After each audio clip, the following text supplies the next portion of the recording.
So we're gonna get into the nitty gritty of the story today, or of the episode, excuse me. So I'm gonna let all the viewers know. I asked Chris if he would mind getting on the platform to share some of his story. Mainly his story is music, independent artist. I wanted to give him an opportunity to talk about that grind, talk about the emotions, just the struggle really of a rapper trying to get out there and trying to get his sound out. So, enough of me talking.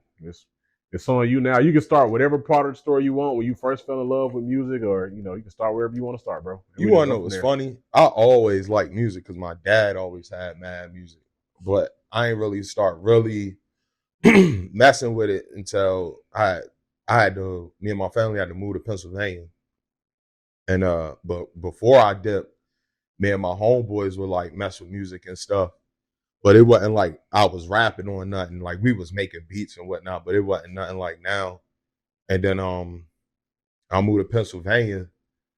Like how we was watching the joint earlier, niggas like, yo, my man Kyte kind of nice, right? Just on some regular, and I was just rapping against niggas. And then I was at this one dude's house. He was like, my man Jake Hamill and his brothers, the Hamill brothers, and they had a lot of instruments. And then I wound up making.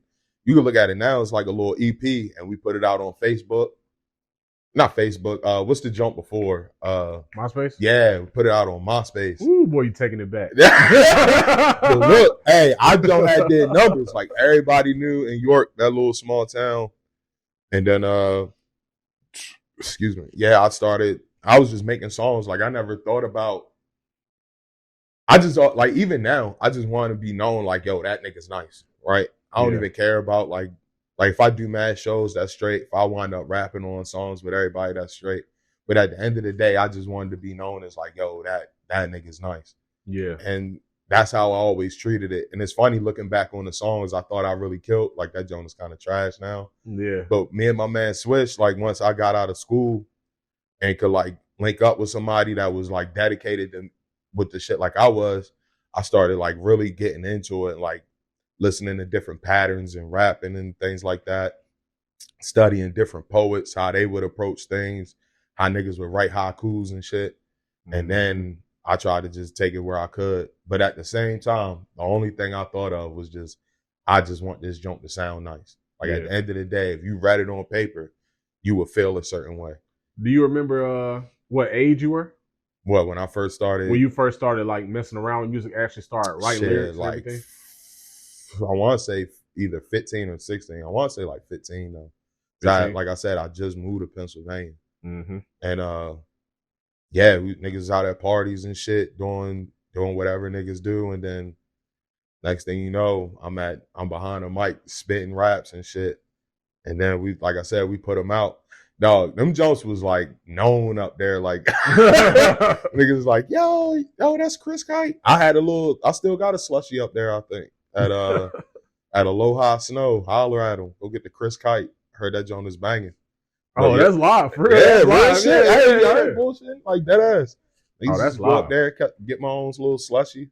I feel like when you do it that young as well, and you in school, you know what I'm saying? Of course, you're gonna reach a lot of people because everybody got to go to high school. You feel? But look, so that's live though. It was tough because my man Hamill had went to a different school. Like everybody that I'm talking about went to different schools because I was new up there, right? Yeah. So I'm thinking like, man, I don't really know nobody. Like to me, all y'all niggas the same. Like you could say, oh, I'm from Eastern, or I'm from Columbia, y'all some Pennsylvania ass niggas to me. Like at the end of the day, y'all. So I'm just thinking like, oh, I know you, I know you, I know you. So my man that I was making the songs with, he wound up putting it on. That's when the little Mac computers came out, and he had put the CD, the EP on every computer in that bitch. So every computer had it, and so mad people from his school was listening to it. And then me and my man Ian, we was just running around knowing different people. They would be like, "Oh, I heard your songs, whatever." And I'm freestyling over there. Yeah. And then my man Swish was from across the water. So I would go over there and I knew everybody over there. Them niggas over there could rap though. Like they was for real, like trying to rap, like trying to really take it somewhere. Yeah, me and my man Swish was on some like looking back, it was more motivational. Like it's like I make motivational music now, but it was like, hey, we some kids, we trying to have fun. Like we ain't out in the street doing no wild shit. We just here to bring joy and shit. That's what we wanted to do. Y'all was there to entertain. Yeah. And like just have a good ass sound like on some Mac Miller, like Wiz Khalifa type vibe, like Pennsylvania shit. Yeah. But them niggas over there, nah, they was really trying to rap. Like my nigga 2Bs and them. Yeah, them niggas Windy City, Smitty, them niggas, they got some bars and shit in different styles. Me and Swish was making music. Swish was nice though. He was the first nigga I ever heard the you know how to meet. They said Takeoff made the yeah. Listen, that may be true. All right. I ain't gonna say it's not. The first nigga I ever heard do that shit was my man Swish. White dude. Swear to God, dog. Like he was doing that shit like at parties. Like I'm talking about like, yo, you know how niggas be like, yo, I'm MC such a. He would go,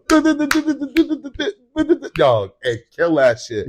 Niggas be looking like, yo, what the fuck?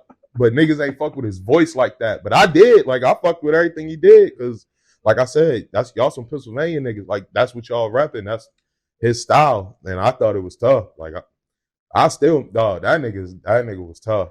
That nigga still is tough, but no. I'm about to say, is he still doing music today? I don't think so. He had a kid and he was making beats. He was nice at beats and like finding like shit we could listen to and rap on and things like that.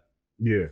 He wasn't really into the, like he could make like hooks and shit and like bridges real well. But like as far as like writing verses, I felt like he found his lane with the beats and the placements and the melodies, and then he'd be like, all right, Chris, come do whatever on it, and then I'll tie it all together. Right.